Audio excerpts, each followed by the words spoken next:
आज़म Indonesia पहुँचे हैं और वो इंडोनेशिया क्यों पहुँचे हैं, वो वहाँ पे क्या करने लगे हैं, ये तो बड़ी इंटरेस्टिंग कहानी है सारी की सारी। और इंडोनेशियन प्रेसिडेंट खुद उनको एयरपोर्ट पे लेने आए हैं। अच्छा ये भी और भी थोड़ी-सी तो अब ये मोदी जाके क्या मतलब ये डोमेस्टिक मोदी सारा का सारा डोमेस्टिक कंजम्पशन पे कर रहे हैं। क्या वो वहाँ बैठ के इंडोनेशिया के प्रेसिडेंट के साथ बैठ के ये क्या बातें करेंगे? मंदिरों की बातें करेंगे and why he is interested in मंदिरों के बारे में? अगर वो ज़्यादा कुछ करने लगे कोशिश करनी है मुसलमान मुल्कों के करीब आने की और Indonesia is one of that country. लेकिन मैं आपको ये भी बताता चलूँ कि जहाँ पे इंडोनेशियन प्रेसिडेंट वहाँ पहुँचे लेने के लिए तो दोस्तों इस समय पाकिस्तानी काफी ज्यादा गुस्सा हैं कि इंडोनेशिया के पीएम मोदी के विजिट में इंडोनेशिया भारत के प्रधानमंत्री का इतना भव्य स्वागत क्यों कर रहा है। इनके हिसाब से इंडोनेशिया दुनिया का सबसे बड़ा इस्लामिक देश है, तो वहां पर पीएम मोदी को ऐसा वेलकम नहीं मिलना चाहिए था। एक तो वहां के राष्ट्रपति पीएम मोदी को एयरपोर्ट पर लेने के लिए पहुंच गए, जिससे पाकिस्तानी और ज्यादा जल भुन चुके हैं, क्योंकि गया तो शहबाज भी था पर वहां उसको वैसा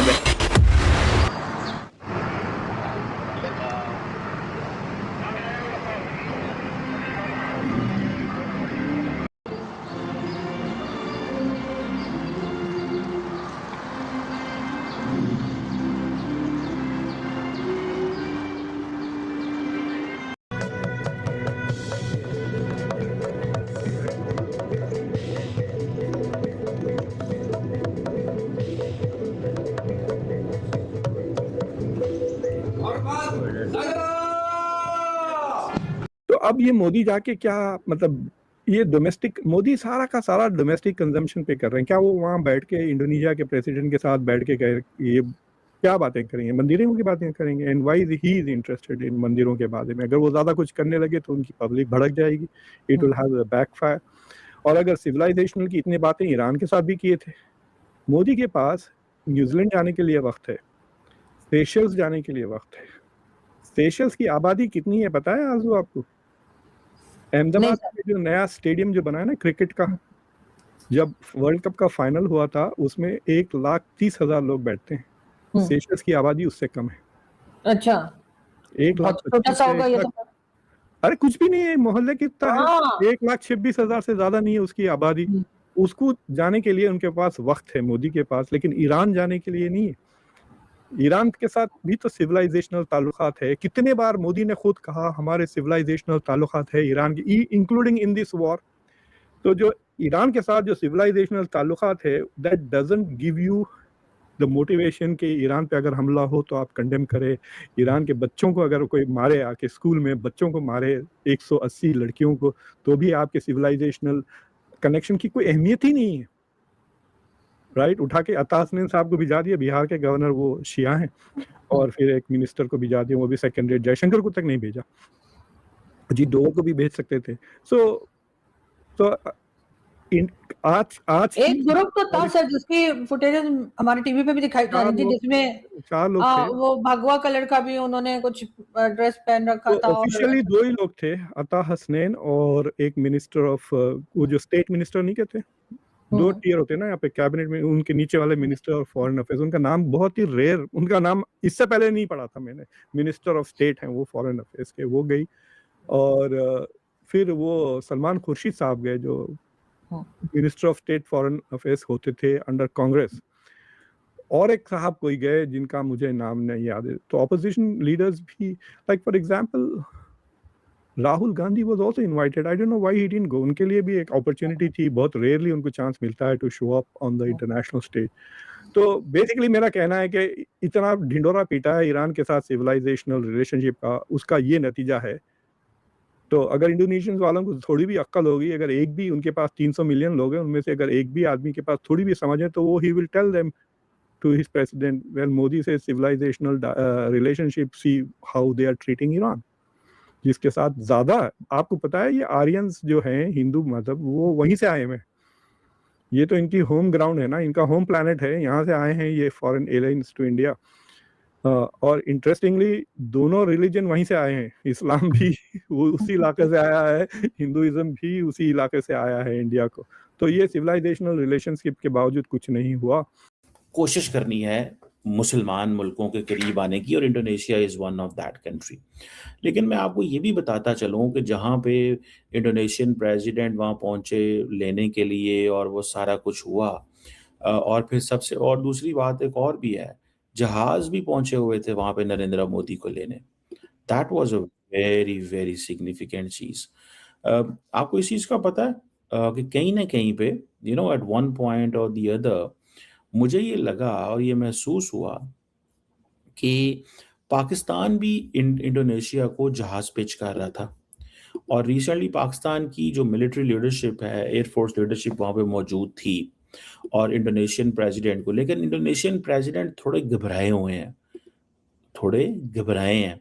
उनकी पोज़ीशन मुझे ऐसी नज़र नहीं आई कि वो फ़ैसले कर पाएँगे जो करने चाहिए। और आपको याद होगा इंडिया ने इनको रिपब्लिक डे पे बुलाया था, और जब रिपब्लिक डे पे बुलाया इनको, तो उसके बाद इन्होंने कहा मैंने पाकिस्तान भी जाना है, तो इंडिया ने मना कर दिया। उन्होंने कहा नहीं, आप पाकिस्तान नहीं जा सकते। तो इतनी पोज़ीशन है इनकी, या इतने मुझे मज़बूत नज़र आए हैं। आई डोंट थिंक कि ही इज़ वेरी स्ट्रॉन्ग, वो शख्स नहीं है।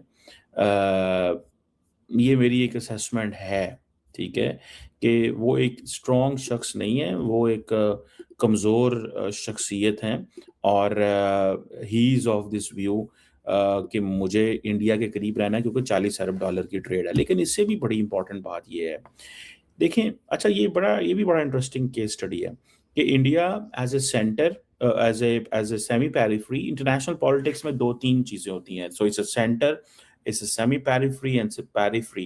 Center is the one which has a foreign policy which is normally independent, और वो चीज़ें कंट्रोल करता है, has a political, diplomatic, military control, economic control रखता है या इन्फ्लुएंस करता है बहुत बड़े पैमाने पे। Semi periphery is the one जो अपने रीजन के अंदर थोड़ी-सी चीज़ें कर सकता है, and periphery is the one which is at the receiving end. India as a semi-periphery is a major power. खुद तो अपना डिफेंस लेता है, इक्विपमेंट लेता है अमेरिका से, रशिया से, फ्रांस से, और बाकी इजराइल वगैरह से, और जहाँ से इटली, डेनमार्क, जहाँ नेदरलैंड छोटे-मोटे प्रोजेक्ट के। इससे पहले जब मोदी गए थे इंडोनेशिया, तो वो बाली गए थे। बाली में था G20 का समिट। तो मोदी के यूट्यूब वीडियो पे जाके आप देखें, वो स्पीच है उनकी जो उन्होंने इंडियंस को दी, जो इंडोनेशिया में जो डायस्पोरा को जो उन्होंने तकरीर दी। तो उसमें बेसिकली हम भी विष्णु पूजा करते हैं, आप भी विष्णु। बाली इज तकरीबन 90% हिंदू। और बाली, आई डोंट नो वेदर आप गई हैं, बट अगर आप बाली में ड्राइव करें तो जैसा चौराहे आते हैं ना, चौराहे के बीच में बड़े बड़े खूबसूरत महाभारत और रामायण के वो इमेजेस, मूर्तिज वगैरह हैं हिंदू भगवान के, बहुत खूबसूरत टेम्पल्स हैं। So it's a very Hindu community Bali की। लेकिन मेरे ख्याल से 2% से ज़्यादा या 2% भी मुश्किल से हैं हिंदू इन बांग्लादेश, सॉरी इन इंडोनेशिया। अब जो शहर जा रहे हैं मोदी, वो योग्यकार्ता जा रहे हैं। तो योग्यकार्ता में एक बहुत ही खूबसूरत पहाड़ पर हिंदू टेम्पल है जो यूनेस्को की वर्ल्ड हेरिटेज में लिस्टेड है। और भी दूसरे मंदिरें हैं, एक मंदिर का वो जिक्र कर रहे हैं जो शायद इंडिया उनको पैसे देगा टू फिक्स इट और व्हाटएवर, टू रिवाइव इट। तो वहाँ पे काफ़ी दिन थे हम लोग, मैं और मेरी वाइफ और बेटी भी। तो दोस्तों, पाकिस्तानियों को आप सभी ने देख लिया कि इस बात से दिक्कत है कि प्रधानमंत्री मोदी और भारत के लिए इंडोनेशिया के मन में इतना आदर क्यों है, और इंडोनेशिया भारत के पीएम का इतना भव्य स्वागत क्यों कर रहा है। आपने पीएम मोदी के आज के दिन के कार्यक्रम को देखा कि किस प्रकार से वहां के प्रेसिडेंट खुद पीएम मोदी के साथ पूरे कार्यक्रम को अटेंड कर रहे हैं। इससे पाकिस्तानी जल भुन चुके हैं। अब ये तो अपने अपने मति के ऊपर रहता है, जिसकी जैसी सोच रहती है वो वैसा इंसान पाकिस्तान बन जाता है, इंडोनेशिया दुनिया का सबसे बड़ा इस्लामिक राष्ट्र जरूर है, परंतु उनकी जो संस्कृति है वो सनातन की है और इसलिए वहां के मुस्लिम लोग भी रामायण और महाभारत जैसे महाकाव्यों को अपनी संस्कृति मानते हैं। और सबसे बड़ी बात, इंडोनेशिया के जो नोट हैं यानी रुपए के नोट, उन पर भगवान गणेश की आपको फोटो देखने को मिलेगी। इससे पाकिस्तानी और ज्यादा जल भुन जाते हैं। पर पाकिस्तानियों को इस हिसाब से भी सोचना चाहिए कि इंडोनेशिया